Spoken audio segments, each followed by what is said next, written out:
দিনটা ছিল রোববার। দুজনে সকাল সকাল রেডি হয়ে গাড়ি নিয়ে বেরিয়ে পড়লাম। যেহেতু ওর ছুটি, তো যাচ্ছি একটু বাবার বাড়িতে। ওকে একবার বলাতেই ও রাজি হয়ে গেছে।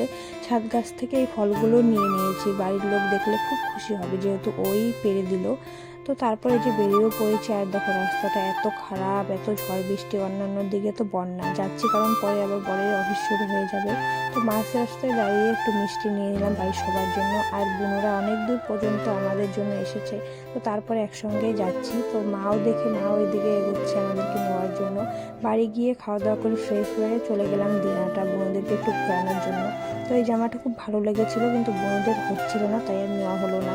তারপর ওর জিজু ওদেরকে সবাইকে খাওয়াচ্ছিল। আর জানো, আমি না খুব লাকি, আমার বর যে আমাদের বাপের বাড়ি সবাইকে এতটা ভালোবাসে সত্যি। তারপরে সব কিছু খাওয়া দাওয়া করে রাস্তায় আইসক্রিম খেয়ে বাড়ির জন্য রওনা দিলাম। আর গাড়িটা যেহেতু একটু দূরে, হেঁটে আসতে হলো। আজকে ভিডিওটা এই পর্যন্ত, বাই।